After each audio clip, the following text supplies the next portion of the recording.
The Texas Parks and Wildlife television series is supported in part by Texas Parks and Wildlife Foundation, conserving the wild things and wild places of Texas thanks to members across the state. Additional funding provided by the Toyota Tundra. Your local Toyota dealers are proud to support outdoor recreation and conservation in Texas. Adventure, it's what we share.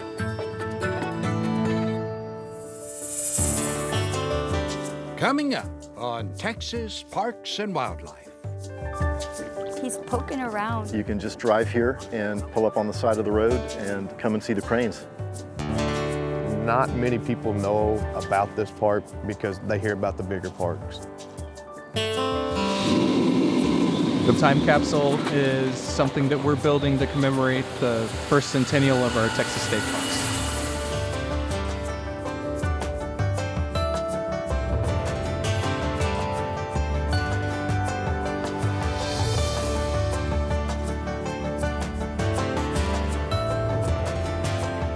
Texas Parks and Wildlife, a television series for all outdoors.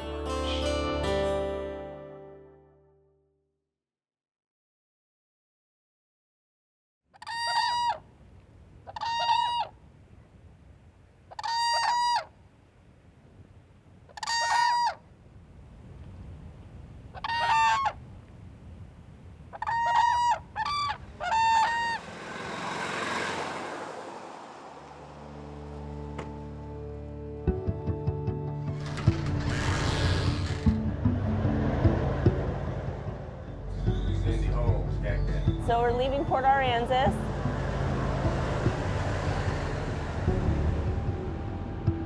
We're headed to the Aransas Wildlife Refuge.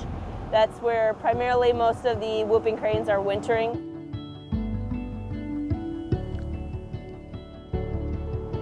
It's the best way of seeing the cranes because they do want to eat those blue crabs, which means they're getting towards the water, the salt water.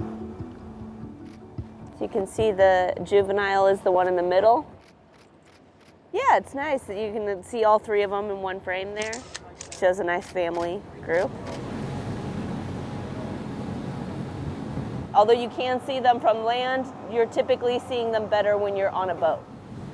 That's great that there's so many of them out here this time. Yeah, this is the third boat tour that I've done this time. Did two yesterday, just around the Aransas Bay. This is great. This is a 5-hour trip.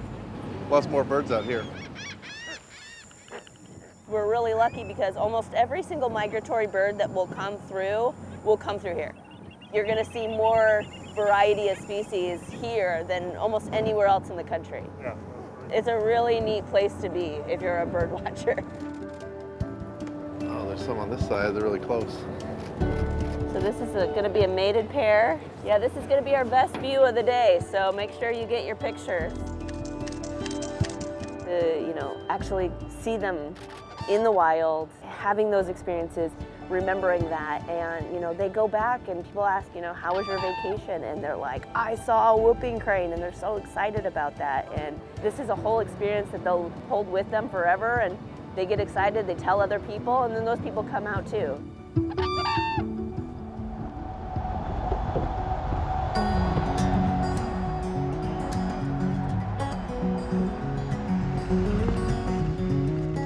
We're in the community of Lamar, Texas, which is right by Goose Island State Park. Oh, there's a whooper. This is one of the easiest places to see the most whooping cranes. Over there. Oh, if you want to get a picture. Oh, wow. Everybody's excited to come here and see the birds so close. This is free, and you don't have to organize a boat tour.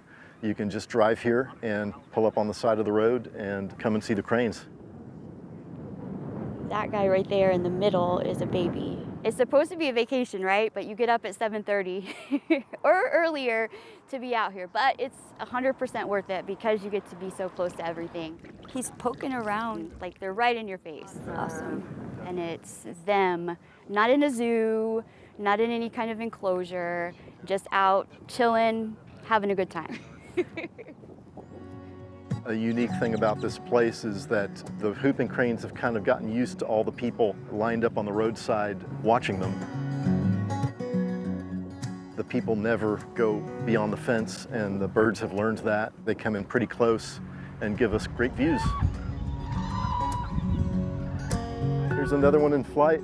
When they're flying, you can see much more of them, their whole shape. When they come into land, they spread their wings. Oh, I think they're just beautiful birds. Oh yeah, they're just feeding here. This is where they come to feed. They're raised in northern Alberta, I understand, and they're wintering here just to feed and enjoy the better weather than northern Alberta, Canada. This is just fantastic, being a couple hundred yards away. I mean, crazy.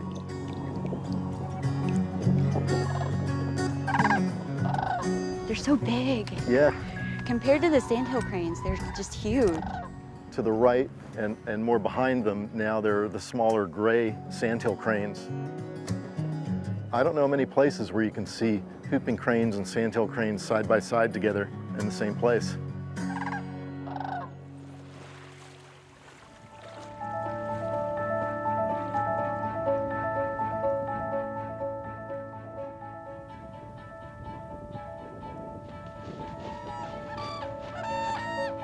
Pretty amazing, huh? Being able to see the whoopers here, just a huge treat right in Texas. It's just fantastic. It feels great to be able to share this with other people. Show them something they might not otherwise know about, and also just show them the possibilities of what they can pursue on their own afterwards. And maybe form a strong nature connection personally for themselves. If there are species that need protection, we have to educate people, and we have to do it by getting them excited about the animals. This is a whole experience that they'll hold with them forever, and that's what makes me excited about, taking people out.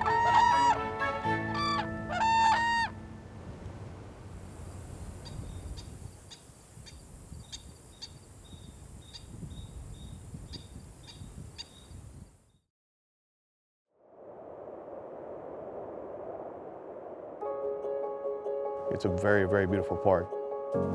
Very small, quaint, unknown to a point. We most definitely are a hidden gem.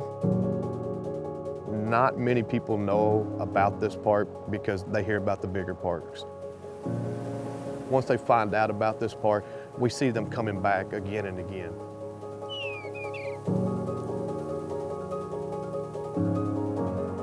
There's woods, there's open space. Every bit of it is just real picturesque and something that you won't forget.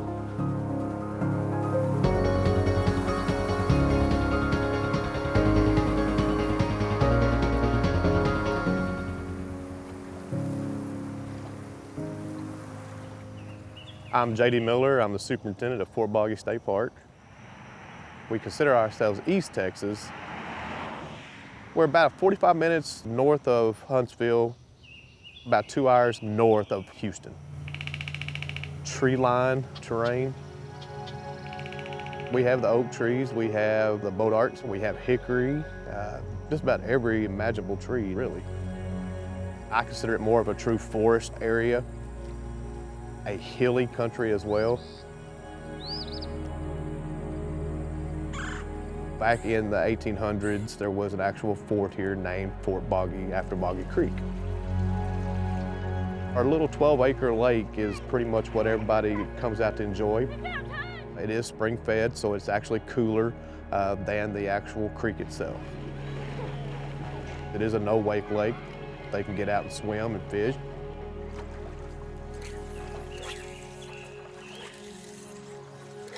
We do have a 1-mile hiking and biking trail that goes around the lake. We do have the 2-mile hiking trail and biking trail that encompass our primitive campsite. They are spaced out, no electricity, no running water. It's true roughing it. It's a hike in and enjoy actual nature. We do have a pavilion for the rental. It'll hold up to 40 to 50 guests at one time. Pretty much used every weekend. Our cabins seem to be our main attraction. It is glamping. The cabins are very, very beautiful.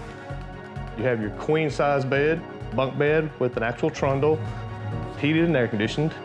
A little bit more home comforts.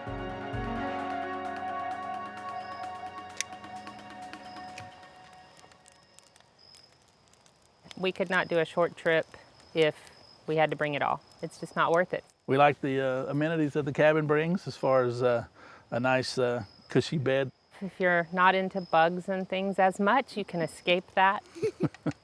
Having a bed and not having to worry about the shelter aspect is good, and it's good for any kind of weather. At the same time, we, a little bit of rustic with the environment and the fire that we can still have, so it's just right. Just a little escape.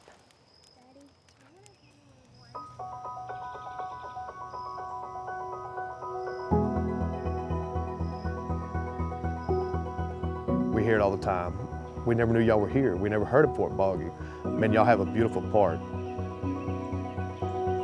If you don't want the big park experience, most definitely come to Fort Boggy. The small park experience you will never forget.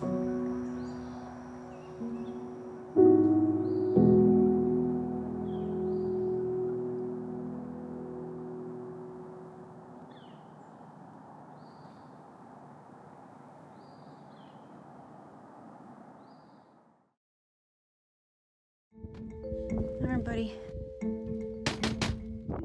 These researchers are transferring a wild animal from box trap to bag. Keep going. They can't really see it, but this critter is always hard to see, especially in Texas. Down here in the southern part of their range, the densities appear to be pretty low. What I'm trying to do is get his head in the corner so that it's easier to grab without getting bitten. There we go. This is one of the smallest species of the wild dog family in North America, a swift fox. And these researchers are happy to find it in good health on this lonesome prairie in the far north panhandle. First things first, hair dye. Those teeth look smooth. This team is studying the status of this elusive little fox to help keep it on the grasslands of the Great Plains. We are Operation Fox Finder.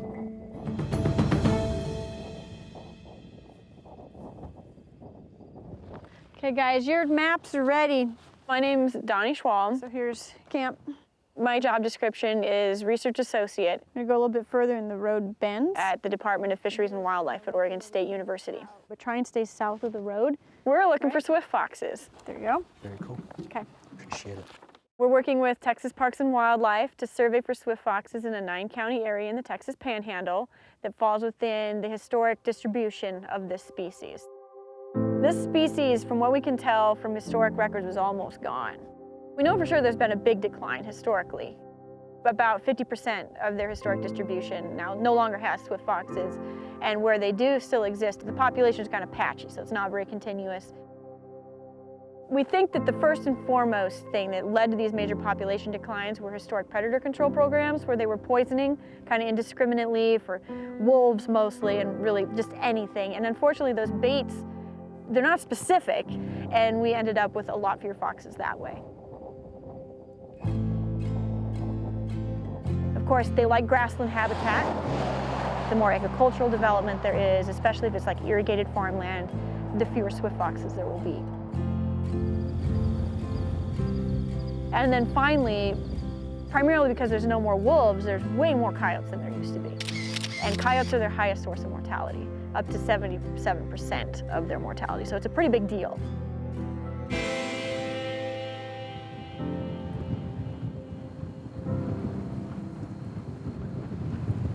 Habitat in the Texas Panhandle tends to be centered in like the National Grassland System, right along the Oklahoma and New Mexico borders. And then quite a bit of private land too.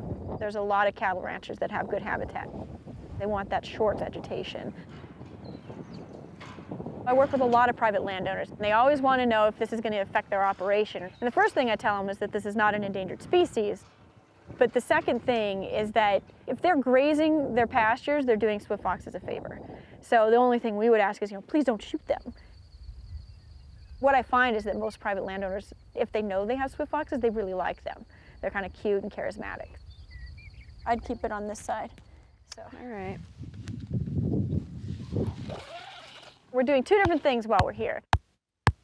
Our primary task is to set cameras, but we're also doing some live trapping because we want to collect a genetic sample to look at the genetic viability of this population.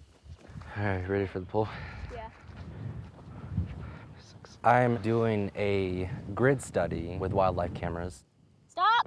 16. What that means is we have multiple wildlife cameras per area rather than just one. That increases the chances of seeing our focal species, the swift fox. 8! Got it! We use a paste bait. It's very, very skunky. Nasty. Pungent. The way we've got it set up, we've got a scent post 3 meters out from the camera and a bunch of other smelly stuff near that scent post. And they'll smell the post. Sometimes they'll mark the post. They'll roll in the lure and kind of hang out in front of the camera for a little while and then tootle off. Mostly we get coyotes and badgers and skunks and porcupines and pronghorn and all kinds of birds and all kinds of raptors and crows and vultures and everything but a fox. We must be close to 200 cameras out and 0 fox. But we were surveying where they haven't been seen since the 80s, so I can't say we're surprised. I'm going to be really disappointed if we're setting cameras all in this area where they should be, and we don't get them.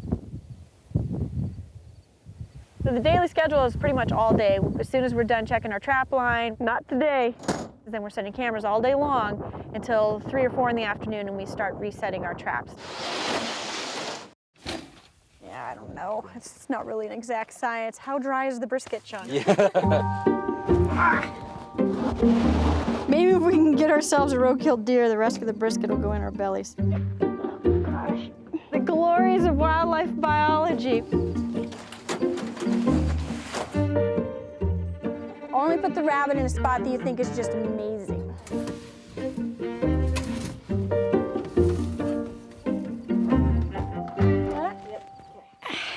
Let's get some foxes and boxes. We're gonna go back to that really short stuff. So this is a really exciting place to set traps. The vegetation is almost like a golf course. They like it 6 inches or less, and this is probably some of the best stuff that we've found so far, since it's a wet year. Maybe everything's so tall. Here. Okay. There we go. You got all the GPS and stuff? Okay, we're done. I think we've got a good chance of a fox.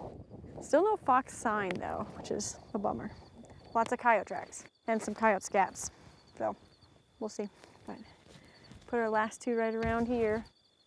There's a little prairie dog town over there and some trails, so fingers crossed. I'm excited. We got enough sunlight left to get home in time to cook something instead of just eat cold soup.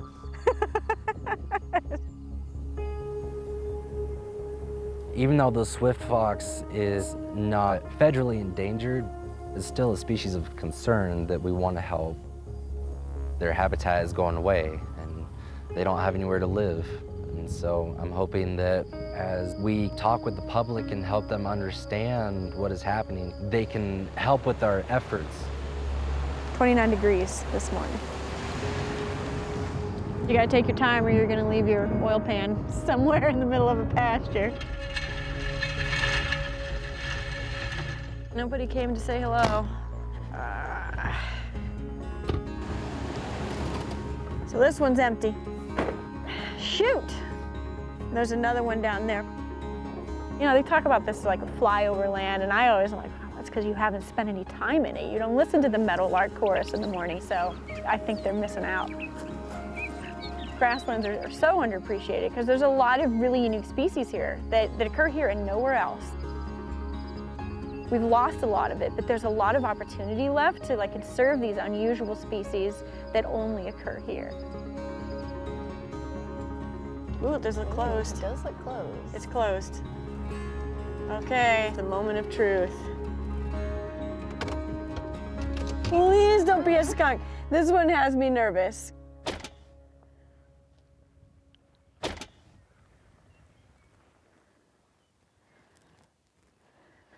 It's a fox. It's a fox. And he tore part of the plastic off the trap so I could see him. All right, we got one. Let's text the crew. To be able to see one in hand is really rewarding. You're really surprised at how small they are. 2.3 kilograms. Female. It's like the fox's version of alien abduction. Probed and prodded and measured 2 inches. To keep the eyes covered, they stay kind of calm, and there's no evidence it affects them in the long term. I want to help fix things. I want to work with the landscape. I want to work with the landowners to see if we can put some things to rights where we can, and swift foxes provide that opportunity. So put something back on the landscape and restore the species, and they're a neat little animal. All right.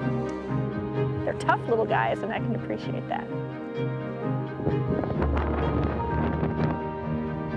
That's the best part.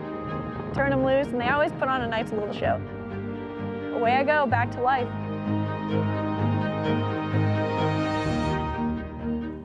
Atta girl. Trot off, and they stop, and they look at you, and have a little bathroom break, and go on their way. All right. Good luck, honey.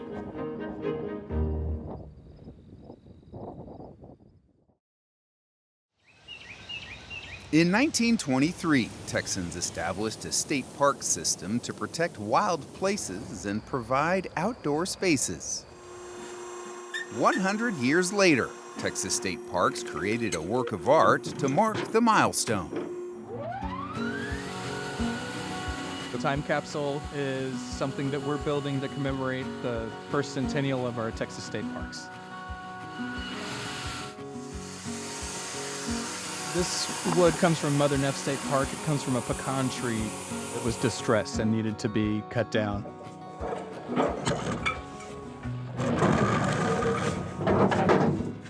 We harvested the trunk out of that. So we got 3 lengths out of the trunk, and this is what we milled it out of.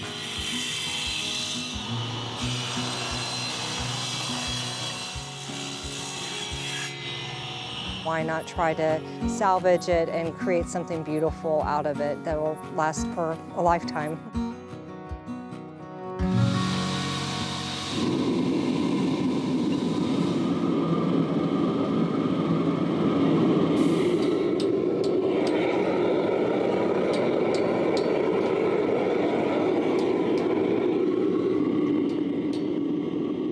Besides building the box, the team is also making metal nameplates for every single park in the system.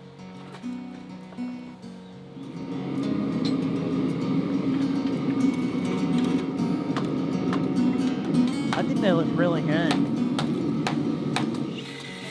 Each park, they are putting in an object of significance that helps them tell a story, and the audience of that story are the park staff and the stewards of the future. We're going to be opening this in 2074. Right now, we have got the great honor at Mother Neff State Park to be able to showcase the Texas State Park's Centennial Time Capsule. Unlike most time capsules, this one will not be buried and forgotten until a later date. Instead, visitors can see it on display as it travels from park to park over the next 50 years. Mother Neff gets this lovely honor of saying we were the first state park to host it. We got to leave messages for the future. I hope they see a glimpse of the past, but I hope that they also realize how much passion there is for the land we get to steward and these wild places that we still have.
This series is supported in part by Texas Parks and Wildlife Foundation, conserving the wild things and wild places of Texas thanks to members across the state. Additional funding provided by the Toyota Tundra. Your local Toyota dealers are proud to support outdoor recreation and conservation in Texas. Adventure, it's what we share.